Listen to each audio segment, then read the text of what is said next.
Hello, it is Diane Cox here. Welcome back to my channel, Moonfire Magic. And today I'm carrying on, finally, the series I'm doing of looking at the individual cards of the Mythic Tarot deck. The lovely Mythic Tarot deck that I really, really love and use a lot of. So today we are on to the Devil. How's he looking in this light? Have a good look. So you have those two figures there, his little cloven hooves. What a merry little dance those two figures are doing. And he's got his pipes. He's a satyr, half goat, half man. And how do you think that came to happen? How did he become half goat and half man? Well, there's two kind of versions, or there's a few versions. So it's said that his father is Hermes and his mother was a nymph called Dryope. And evidently when she saw what had become of their union, she ran away because he was so ugly. Okay, that's one version. The other version, which I think is quite interesting, to say the least, is Hermes was the father. No, it wasn't that. It was Penelope, Odysseus's wife, was basically bored while Odysseus was away, and rumour has it, what rumours, who wrote what down, who was keeping numbers? Well, evidently someone was. Because evidently Penelope had a lot of lovers while Odysseus was away on his adventures. And the resulting effect of all those lovers was Pan, here, half goat. It just... It just doesn't bear to go there, does it? Half goat, half man. Okay, so it was, yeah. So evidently she liked a bit of the old rumpy pumpy, and so she had a lot of lovers while Odysseus was away, and Pan was the result. That's another story. So Pan is god of the wilderness, the fields, the flocks, shepherds, rustic music. In some texts he is called the god of all. Okay, the great all. So he he's got this association with obviously nature and the fields and the revelry and everything, that being out on a summer night in the hay fields and the big tall long grass, everything that might come to mind during those times is what Pan is about. And Pan was not really favoured by the gods because of the way he looked, but they did like what he had, and it is said that they stole kind of gifts from him. So for instance, Hermes found a pipe that was one of the ones that Pan made. I'll tell you about that in a minute. And gave it to Apollo, and Apollo stole some of the secrets or insights into prophecy from Pan, the devil. So why is Pan associated with the devil? Okay. So, and let's look at the symbolism first. So Pan has got, he looks quite happy, doesn't he? He's quite happy in a cave here. It's a cave, which is obviously symbolic of the unconscious. So what's going on deep down in the unconscious? Pan is got these two little human figures dancing around on a lead there. And the thing is always about the devil card is these figures aren't tied. They can remove their little chokers there at any point. They kind of seem like they're having quite a good fun, aren't they? And what Pan has got up the top there is the very famous Pan pipes. And these pipes were made because Pan was trying to seduce, that's a polite word for it, a nymph called Syrinx. And she ran off and she hid. She became a reed. Her sisters, her nymphly sisters, helped her and turned her into a reed. And Pan came along and decided he'd cut them down and make these pipes, so Pan pipes, made from a hiding nymph called Syrinx. And obviously you all know about Pan pipes. So what is the devil card about? Why is it association with the devil? So Pan is relating to lust and the lower drives, as people would put it, regarding humanity. Not just lust, I also think, even though, this card is associated with lusty goats, lecherous goats. I mean, have you ever met a lecherous goat? Have you ever thought goats are lusty or lecherous? I'd like to know the person who first thought that. Saw a herd of goats and thought, oh, what a lusty goat that is. It's like human projection is a very disturbing thing. So the devil is associated. So these people at the bottom here, they're having a dance, they're having a laugh. They might have had a few. They might have had some, other kind of mind-altering substance. So they're dancing, they're laughing, they're naked, they're vulnerable, they're exposed. And they are likely to end up, reveling around together and doing the wild thing. And there you go. It's the devil represents in this Pan card, like I say, the lower primitive urges. The lower primitive urges.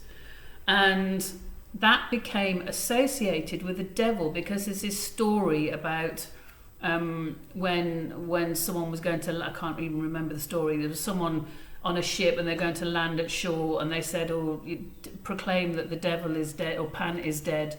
And it was a Christian thing, and obviously anything to do with sex or enjoying yourself or, kind of doing things that maybe the old Christians didn't like.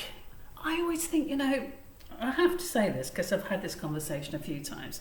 I find it interesting with some Christians, obviously not all Christians, that they have this great thing about how God created everything and whatever. And I read this thing once and it was about God created, Christians think God created the head, the arms, the torso, the legs, but the devil slapped on the genitals. It's funny how people can't just go, yeah, God did invent the clitoris, actually. God did give women the ability to have orgasm after orgasm. That's what Goddess did. So it's quite an interesting thing that people find it difficult to think that God fashioned the genitals in a way of great pleasure. It's like amazing. Anyway, Diane, I'm kind of going into a bit of a dream world now. So basically Pan is related to these lower forces, these things that people cannot control or they don't want to control. Because it's the unconscious, it's also associated with what people might feel guilty about, what people might feel shameful about, the urges that they have, the thoughts that they have, the actions that they do. Whether it's just sex related or business related or just kind of revenge related, it's about the lower urges. The lower urges, just in our unconscious, what people think, what they do, how they think and how they do or don't act upon those dark shadow thoughts. So Pan is representative of shadow. I don't always think this about shadow because I think shadow should always be integrated, but what we find like I say, shame, what disgusts us about ourselves. And obviously the journey of life is to get to that point where nothing disgusts or shames or you feel guilty and you're living every single day in a life where you love yourself. You love looking at yourself in the mirror and knowing you're a decent person. You're a spiritual person, you're a kind person, you're compassionate, you do no harm, all that kind of stuff. So the devil kind of represents when you do still feel that kind of stuff. And there's that dark, shadowy stuff that hasn't been integrated, hasn't been faced. And this is something to do with the devil card, facing the shadow, looking at yourself and going, yes, I do that. I do spiteful things, or that wasn't a nice thing to say, or that wasn't a nice thing to do. I do feel jealous of that, or all that kind of stuff. It's the lower forces, the lower urges of humanity, and it's a kind of bondage. You see these people at the bottom. It's a self bondage, because whatever you think or not think, whatever you do or don't do, or whatever you might feel uncomfortable about yourself, whatever it is, you can change it. It's not written in stone. Whatever you don't like about yourself, you can change it. It's a very simple thing to do, to change it, to get out of that bondage, to release yourself from it, to feel free. So it's about recognizing the dark, the blockages that you have, the shadow blockages, the inhibitions that people have. Not saying you. Okay, it's just going, yeah, okay, I think that. And do I like that about myself? Is that helpful to me to be like that? Is it helpful to me to think like that or act like that? Is it good for me to keep these secrets? Is it good for me to do those things? I don't know why, but I'm thinking someone that I knew years ago, many, many years ago, and a kind of happily married person who went off to see sex workers because, they weren't getting what they wanted.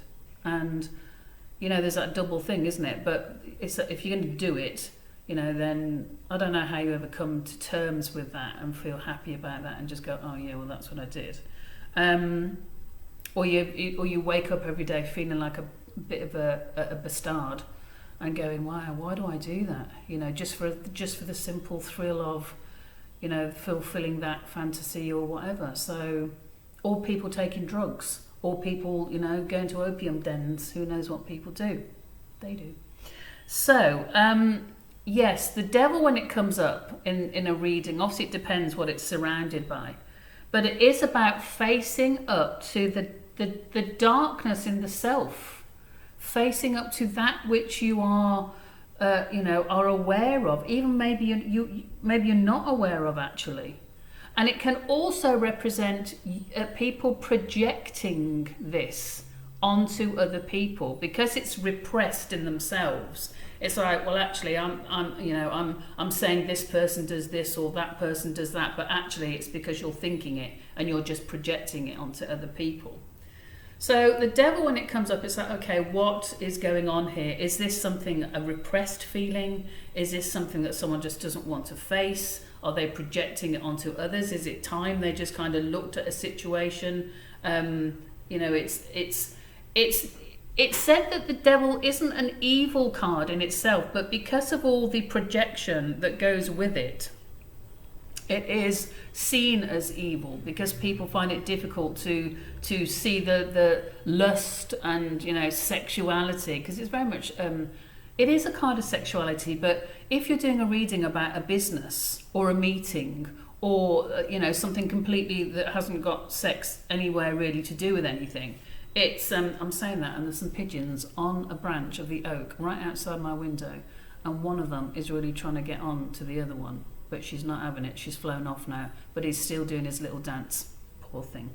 Anyway, so it can't be about sexuality, when you're talking about business or something like that. So it's about what are the dark forces at play here? What are the shadow? Is this say you were talking about a business meeting? Is this a shadow of the person? Are they bringing stuff with them? Is it unclear? Are there lies? Is it deceitful? What is going on? Because there's some dark stuff here that has to be recognized. It can also be the person asking. It can be the querent, and it can be, I'm carrying this stuff with me. My intentions aren't quite clear, or at worst, they are a little bit kind of shadowy. And so this is something that has to be thought of. Is it the person themselves? Is it someone you're in a meeting with, or if you were talking about a relationship or affairs or whatever, then maybe it becomes a little bit more about sex or sexuality. But so yes, Pan is like an exciting figure on one way, because he's free. The whole thing about Pan, he's liberated, he's free. He walks the land and does what he wants, and that frightens people, doesn't it?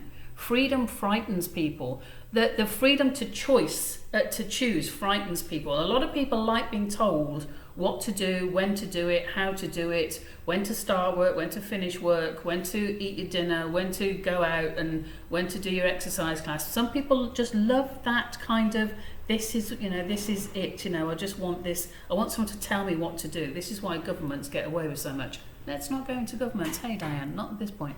But it is, freedom and liberty frightens a lot of people, because they feel unstable, and they don't like having that freedom of choice, because with freedom, as I often say, comes responsibility, and a lot of people don't want that responsibility. They want other people to take responsibility so they can point the finger and go, ha, you did that wrong, even though they'll never do it themselves.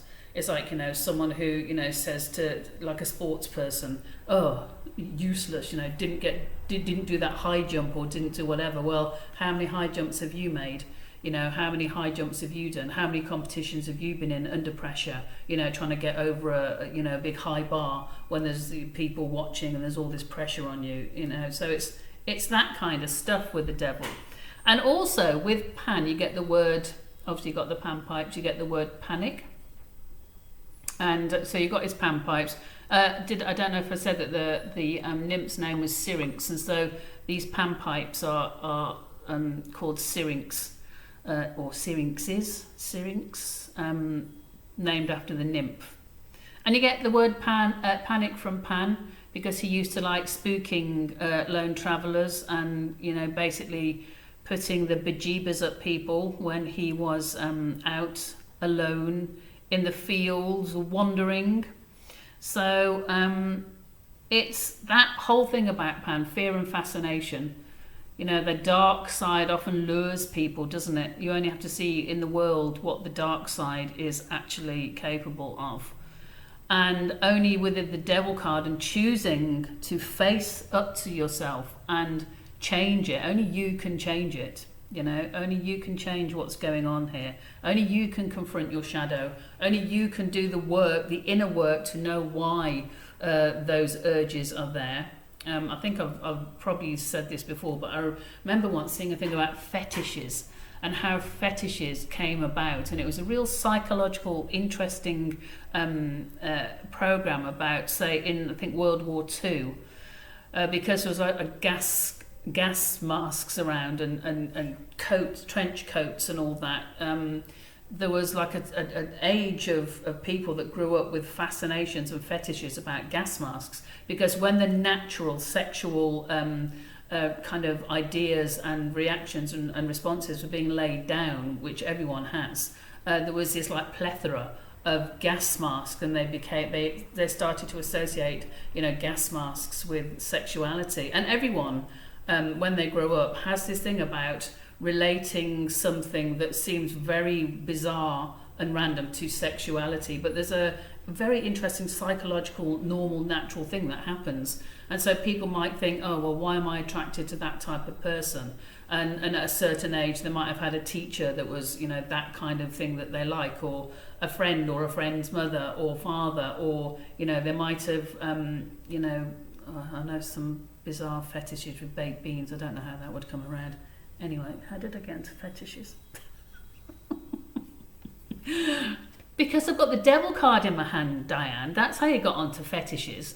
So yeah, that explains the devil card in this deck. Pan, the god of the wilderness, the great all, that lovely god of the of the revelry, all that kind of stuff.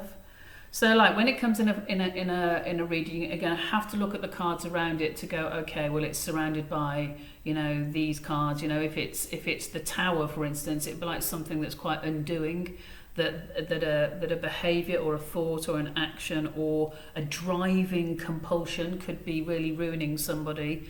And then it could be something surrounded by the Sun, which would be like shining a light on it. You know, this can be kind of conquered.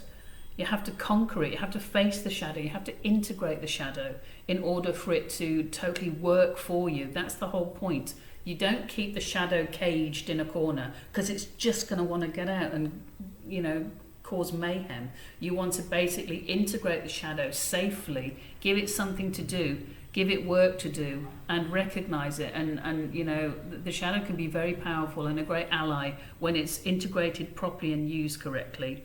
So I think that's it for the Devil. Any questions, do put them down below. But here you go, Pan with his Syrinx panpipes and his two little figures on a lead. Who wants to be on a lead with Pan? He would lead you a merry dance into some kind of mad, kind of midsummer night kind of revelry that you'd wake up with quite a bad headache the day after. So thank you so much for watching. I hope you enjoyed that. That is the Devil and Pan, and yeah, we'll be back very soon with our next exciting video. So take care now. Bye bye.